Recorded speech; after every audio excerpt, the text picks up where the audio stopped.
Buenas noches, mis hermanos. Quiero darles las gracias por permitirme entrar a sus hogares mediante esta vía. En la pasada ocasión nosotros empezamos a responder la pregunta: ¿qué significa ser un hombre de Dios? En esta noche vamos a continuar con la misma pregunta y vamos a tratar de completar la respuesta. Pero antes vamos a entregarle este momento a nuestro Señor Dios y Salvador Jesús. Oremos. Gracias te damos, Señor, por permitirnos reunirnos como lo hacemos cada miércoles o cada viernes en esta circunstancia y tener la oportunidad de compartir una porción de tu santa palabra. Bendice a cada persona que está escuchando este mensaje y que sea de edificación. Tú conoces, Señor, su situación, tú conoces sus preocupaciones, sus angustias, sus temores. Dale la fortaleza, la paz y la confianza para poder descansar en ti. Por Cristo Jesús te lo pido. Amén. Tal como les decía, en la pasada ocasión nosotros empezamos a responder la pregunta: ¿qué significa ser un hombre de Dios? ¿Qué hace aquel que se considera que es de Él? Y veíamos que los hombres de Dios no solamente eran aquellos que era a quienes Él enviaba, o aquellos profetas que nos hablaban en su nombre, sino también los hombres de Dios son todos aquellos que aprenden de Dios, que siguen a Dios, obedecen a Dios, aceptan sus mandamientos, lo guardan, no viven para las cosas de esta vida, sino que viven para las cosas de la eternidad. Aquellas personas que voluntariamente sirven a los propósitos de Dios, poniendo a su servicio todo lo que tiene y acepta con humildad las pruebas que vienen como consecuencia de su fe. Esas personas, sin lugar a duda, podemos decir que pertenecen a Dios. Veíamos también el pasaje que se encuentra en Primera de Timoteo, en el capítulo 6, y veíamos los versículos del 11 al 14, donde el apóstol Pablo identifica a Timoteo como un hombre de Dios cuando le decía: mas tú, hombre de Dios, huye de estas cosas. Y de las cosas que debía de huir era de esas cosas que él le acababa de mencionar en los versículos anteriores 9 y 10 de este mismo capítulo, y que eran la codicia, el amor al dinero y a las cosas materiales, porque esas son trampas que Satanás pone en el camino de los hombres, y una vez que él se mete, no se puede salir. Pero además de la codicia debemos de huir de la fornicación, de la idolatría, de las pasiones juveniles y de todas aquellas cosas que distraen nuestro corazón, que nos alejan de Dios, que menosprecian la obra de nuestro Señor Jesucristo en la cruz del Calvario. Por tanto, la primera cosa que identifica a un hombre que es de Dios son aquellas cosas de las cuales él debe de huir. Pero también el apóstol Pablo nos muestra otras cualidades que debe tener el hombre de Dios. Cualidades que nosotros identificamos en el versículo 11 cuando le dice: mas tú, hombre de Dios, huye de estas cosas y sigue la justicia, la piedad, la fe, el amor, la paciencia, la mansedumbre.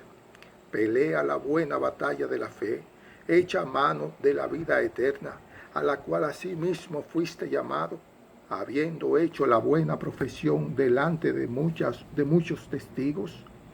Te mando delante de Dios, que da vida a todas las cosas, y de Jesucristo, que dio testimonio de la buena profesión delante de Poncio Pilato, que guardes el mandamiento sin mácula ni reprensión hasta la aparición de nuestro Señor Jesucristo.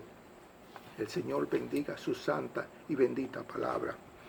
El apóstol Pablo, luego de decirle a Timoteo que debía huir constantemente en dirección opuesta a aquellas cosas que le hacían mal, inmediatamente le dice que corra en favor de aquellas cosas que le hacen bien. Y por eso inmediatamente le dice, y sigue la justicia, la piedad, la fe, el amor, la paciencia, la mansedumbre. Y esto es así, porque mientras nosotros estemos en esta vida, nuestra vida es un constante correr.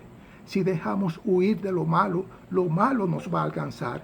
Pero si dejamos de buscar lo justo, de buscar lo bueno, entonces no estamos cumpliendo con lo que debemos de hacer. Debemos estar claros, debemos estar conscientes de que nunca jamás llegaremos a un punto en el cual no tendremos que correr de aquellas cosas que están mal, pero de la misma manera nunca jamás llegaremos a un punto donde podemos sentarnos, donde podemos descuidarnos mientras estemos en esta tierra, porque es imposible alcanzar todo lo bueno si nosotros no vamos en pro de ello. Una vez más, toda nuestra vida se trata de correr, de huir incansablemente de aquellas cosas que Dios aborrece, pero también correr incesantemente en favor de aquellas cosas que son aprobadas por Dios. Y sigue la justicia, la piedad, la fe, el amor, la paciencia, la mansedumbre. La justicia a la que Pablo se refiere aquí en este pasaje no es la justicia que nos viene por la fe que tenemos en nuestro Señor Jesucristo, sino es aquella justicia que debemos practicar, que debemos impartir viviendo de conformidad con las normas de Dios. Esta justicia tiene que ver simplemente con hacer las cosas bien, tanto delante de Dios como delante de los hombres. La persona que se identifica que es de Dios, que pertenece a Él, lleva su mensaje. De ninguna manera puede llevar una vida que reparta injusticia. De ninguna manera puede estar buscando provecho personal. De ninguna manera puede llevar las cosas que le lleven a lo material, pensando exclusivamente en sí mismo y en detrimento de los demás. En fin, una persona que es de Dios busca todo aquello que es correcto. Y esto está muy ligado a la piedad que Pablo menciona a continuación. Y tiene que ver con aquello que nos motiva de adentro hacia afuera, desde nuestro interior hacia nuestro exterior, y hace en favor de los demás de manera genuina. Si bien es cierto que la piedad tiene que ver con ese sentimiento de compasión o de misericordia con aquellas personas que sufren, también la piedad tiene que ver con un espíritu de santidad, de reverencia, de devoción que tiene que ver en el corazón de una persona para con Dios. Y cuando tenemos ese espíritu, nosotros tenemos un buen comportamiento. Y cuando tenemos ese espíritu, nosotros estamos conscientes de que Dios es santo, de que queremos vivir delante de su presencia y que tenemos que vivir una vida en santidad. Si nosotros queremos vivir en santidad, tenemos que tener devoción. Tenemos que vivir una vida de oración, negándonos a nosotros mismos, de ser disciplinados, de ser personas responsables. Tenemos que ser conscientes de que cada acto que nosotros hagamos es una forma de adoración, es una forma de comunión con Él. Debemos estar conscientes de que todo lo que hagamos, todo lo que tenemos, no es porque nosotros nos lo hayamos ganado, no es porque nos lo merecemos, no es porque lo hayamos heredado, sino ha sido porque Él nos lo ha dado. Cada una de estas cosas debe ser un motivo para que nuestras vidas y nuestros corazones vivan cautivos a la voluntad de Él. Por tanto, la piedad implica que si bien es cierto que el hombre de Dios debe tener compasión y misericordia por los demás, también es absolutamente cierto que debe estar interesado, involucrado, decidido en su propia salud espiritual, porque si no alcanza el nivel de santidad establecido por Dios, entonces ¿dónde está su testimonio? ¿Con qué cara se puede presentar delante de Dios? Y esa es la carrera que nosotros debemos de correr. Esa es la meta que nosotros debemos de alcanzar. Esa es la antorcha que nosotros debemos de llevar. Y podríamos pensar que los estándares de Dios son muy altos, que son muy difíciles de llevar. Y sí es cierto, son muy altos. Como alta es su majestuosidad, como alta es su santidad, como alta es su pureza.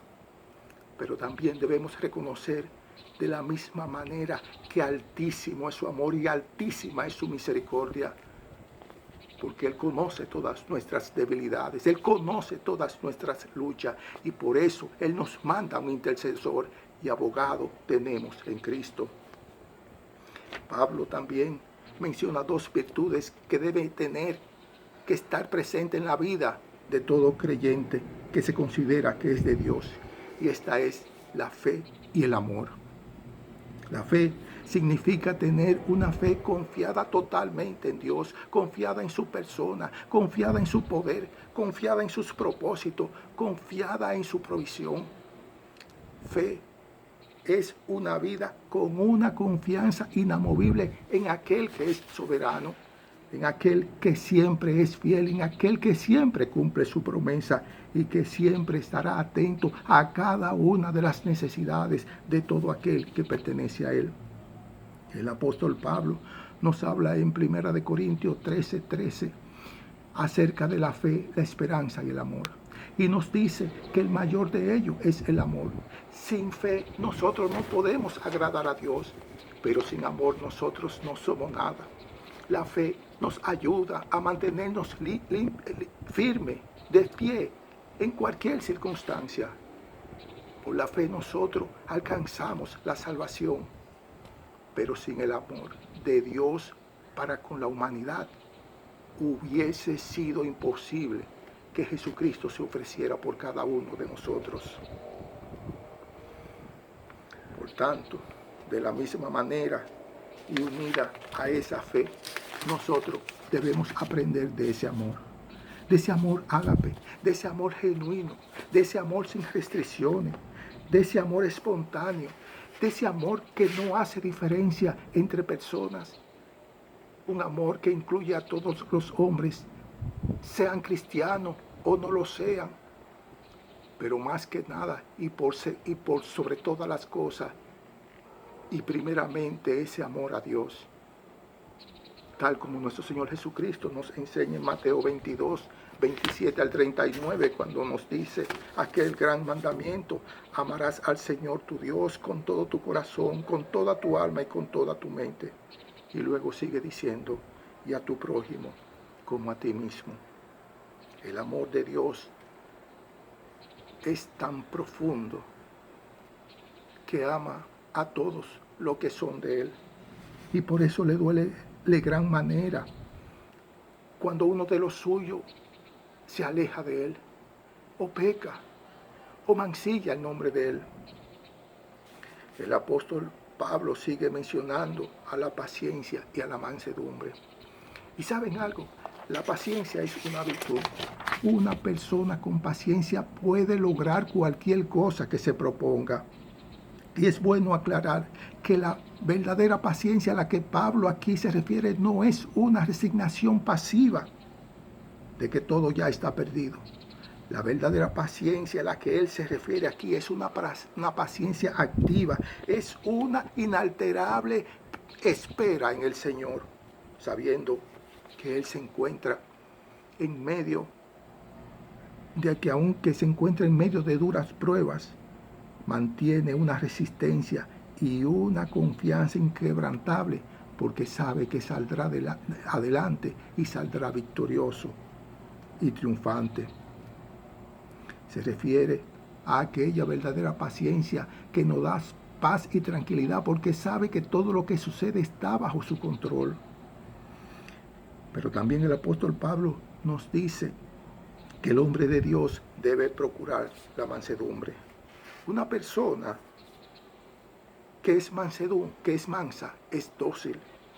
La mansedumbre es aquella virtud que hace que el hombre controle su ira, que no se deje llevar por sus impulsos, que no es esclavo de esos instintos primarios que entraron en el hombre cuando el primer Adán cometió pecado.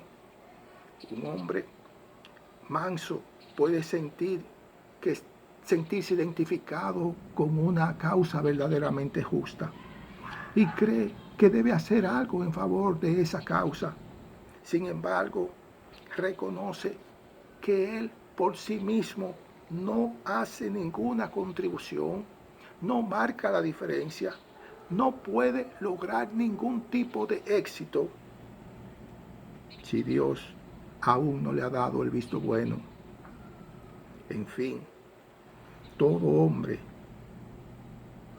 que busca las cosas de este mundo y no busca las cosas de Dios, definitivamente no puede ser un hombre de Dios. Por tanto, esto nos lleva a que el hombre de Dios se conoce por aquellas cosas a las cuales él se aferra. En el versículo 13, el apóstol Pablo sigue exhortando a Timoteo, diciéndole: pelea la buena batalla de la fe. Y hemos visto que el hombre de Dios debe ser un bien entrenado atleta, un buen corredor de maratón, huyendo de las cosas malas y corriendo en favor de las buenas. Pero también el hombre de Dios tiene que ser un buen soldado, dispuesto a pelear la buena batalla. La vida cristiana, por un lado, está llena de paz y de esperanza, pero por otro lado es una batalla campal, donde perfectamente se aplica la expresión vencer o morir. Si dejamos que el mundo nos venza, nuestra muerte eterna va a ser irremisible. Por tanto, tenemos una guerra permanente contra el mundo, contra el pecado, contra Satanás y todo aquello que él representa. Tenemos una lucha contra las falsas doctrinas, una lucha contra la mentira. Pero también, lamentablemente, tenemos que reconocer que el hombre de Dios tiene una lucha permanente contra la apatía, contra el letargo, Y digo lamentablemente porque esa es una lucha que muchas de nuestras congregaciones tienen que llevar a cabo. Una lucha que nunca cesa, una lucha que nunca disminuye. Es una batalla que tenemos por delante con el propósito de preservar la verdad, la fe que le fue entregada una vez a los santos, como dice Judas en el capítulo 3. Y aunque cuando hablamos de guerra y de batalla hay una tendencia a rechazarla, aquí Pablo la define como la buena batalla. Y es buena porque es una batalla en favor de nuestra fe. Es una batalla santa, es una batalla noble, es una batalla digna que merece nuestros mejores esfuerzos, nuestros mejores recursos como soldados que somos de Cristo.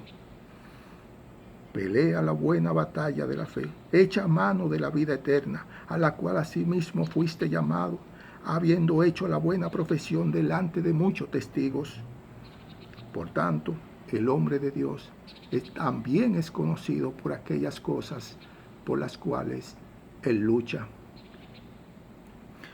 Ya en los versículos 13 y 14, Pablo exhorta a Timoteo para que delante de Dios guarde el mandamiento sin mancha ni sombra hasta la aparición de nuestro Señor Jesucristo.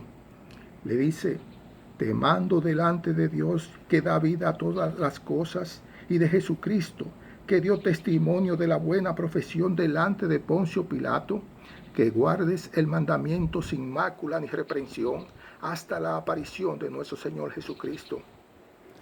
Timoteo debía guardar el mandamiento. Y es obvia la pregunta: ¿cuál es ese mandamiento que él debía de guardar? El mandamiento que él debía de guardar es lo que nos enseña la palabra de Dios, lo que nos enseña las Sagradas Escrituras. Es la palabra revelada de Dios que está al alcance de nuestras manos. ¿Y qué significa entonces guardarla? Significa esconderla, significa ponerla bajo llave en una caja fuerte bien protegida? De ninguna manera. Significa guardarla en nuestros corazones, viviéndola, reflejándola en cada uno de los actos de nuestras vidas cotidianas. No solamente de palabra, sino también viviéndola. Porque vendrán muchos falsos maestros tratando de tergiversarla. Vendrán nuevas filosofías, llamando a lo bueno malo y a lo malo bueno. Pero el hombre de Dios sabe cuál es la diferencia. Y por eso el hombre de Dios debe ser fiel a la verdad. No importa la circunstancia en las cuales le toque vivir. No importa cuál sea el precio que tenga que pagar. Nadie en la vida tuvo que pagar un precio tan alto como nuestro Señor Jesucristo. Y sin embargo, Él siempre defendió la verdad. Y lo hizo inclusive con su vida. Por tanto, el hombre de Dios tiene que tener el valor de mantenerse firme, de mantenerse leal, de no ceder. El hombre de Dios tiene que ser fiel, fiel a la verdad, viviendo una vida intachable, viviendo con la certeza de que dentro de muy poco Él vendrá y Él estará con nosotros. Su regreso es inminente, Él está en la puerta y por eso el hombre de Dios vive y por eso el hombre de Dios no desmaya. Por tanto, el hombre de Dios es conocido por aquellas cosas en las cuales Él se aferra. Visto estas cosas, cabe preguntarnos, ¿soy yo un hombre o una mujer de Dios? ¿De cuáles cosas yo huyo? ¿A cuáles cosas me aferro? ¿Cuáles son mis luchas? ¿Cuáles son mis buenas batallas? Y finalmente, ¿a cuáles cosas soy fiel? ¿Soy fiel a mis creencias? ¿Soy fiel a mis principios? ¿A mi Dios? ¿A mi fe? Ciertamente es un maravilloso privilegio ser un hombre o una mujer de Dios. Pero déjame decirte algo, también es una enorme responsabilidad. Y todos los que nos llamamos creyentes y todos los que pertenecemos a Dios tenemos esa responsabilidad. Por cuanto nosotros somos templo del Espíritu Santo, por cuanto nosotros somos miembros del cuerpo de Cristo. Antes de terminar, quiero compartir con ustedes un himno que nos relata acerca de nuestra relación con Dios. Mediante un himno, mediante el cual nosotros podemos decir, estoy bien, estoy en paz, gloria a Dios. Y esto es así porque Él quitó mis pecados y los clavó en una cruz. Este himno tiene por título, Estoy bien con mi Dios. El Señor le bendiga y buenas noches.